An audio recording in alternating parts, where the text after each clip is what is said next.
Hi BookTube, it's Amy again. So I've sat down and I've begun to read this volume that came in the mail for me today, The Memoirs of a Bookman by James Milne.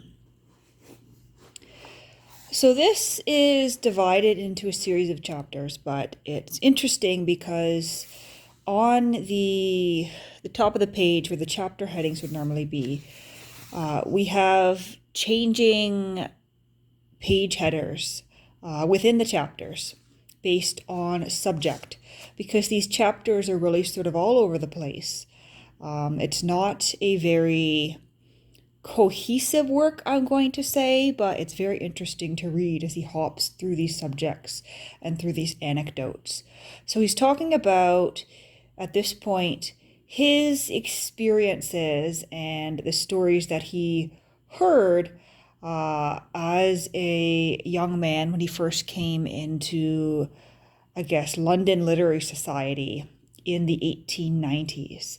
And so some of the Victorian authors were still there as old men, and some of the people who had known Victorian authors who had since passed were still there to tell those stories. And so he's conveying these stories to us in a little bit of a haphazard manner. But there are some good nuggets in here, some interesting tidbits about Victorian, libraries, Victorian reading. And here we have Victoria at Mudie's. I hope I'm pronouncing that correctly. Mudie's.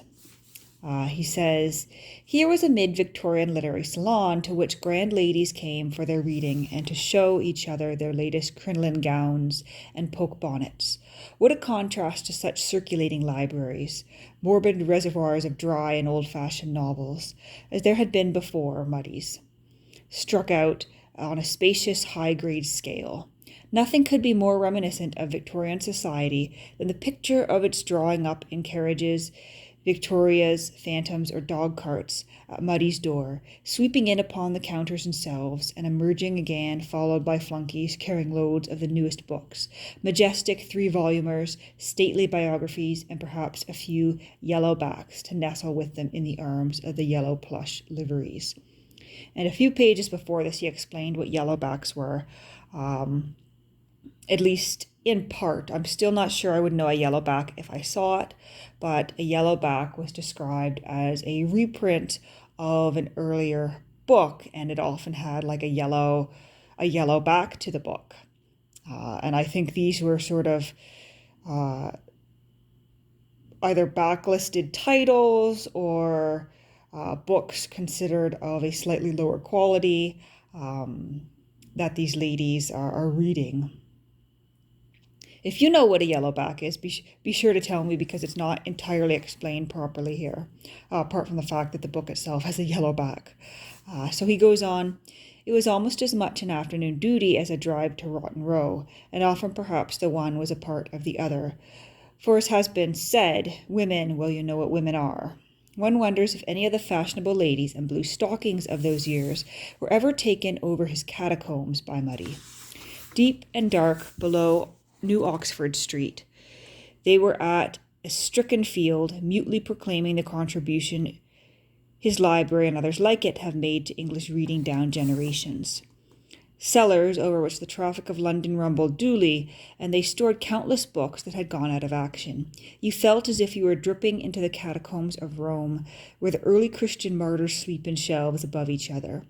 It was a literary world of spirit and body that belonged to the past, yet a sleeping rather than a dead world.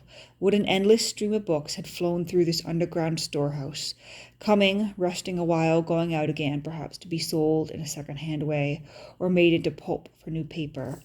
Novels, very largely novels, always everybody's reading, and the three-decker had been a great institution with long, prosperous service to its credit, and still, seemingly in the early 90s, as solid as Nelson's column.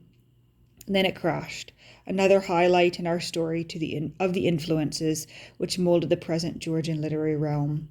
A quite oddish thing was the English 3-volume novel, for the circulating library really created it, and when it had exhausted its purpose, destroyed it in 1894. The three-deckard, as Rudyard Kipling sang it, was thought to be the only certain passage to the islands of the blessed. It was supposed to give young writers a chance of making a name, because at half a guinea a volume, a publisher could risk a small edition and get home without any loss.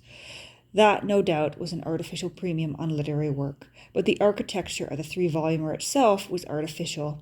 It was only suited to a small reading public, and when readers grew many, and three volumers more to satisfy them, the whole edifice crumbled away. Whereas in a limited aristocratic and bourgeoisie market, it had thriven. A rising democratic tide of readers with boom and bestsellers carried its doom. It meant the buying of thousands of three-volume novels, which had only a short run, and then were made waste by the appearance of single cheap volume editions. And so he goes on to talk about these three-volume novels and how those had sort of disappeared by the time he was writing here in 1934. And his writing, I admit, is a little bit difficult to read aloud, and also a little bit difficult to even read at all, because he's got so many commas, and his sentences do ramble just a little bit. And so sometimes you start a sentence and you lose track of where it's going. But I'm enjoying this interesting little work here. And there was here a photograph of Queen Victoria, sovereign and woman. A portrait of the Queen taken at Osborne in 1899, which reflects both her own personality and her qualities of sovereignty. I don't know how you reflect sovereignty in a photograph, but all right.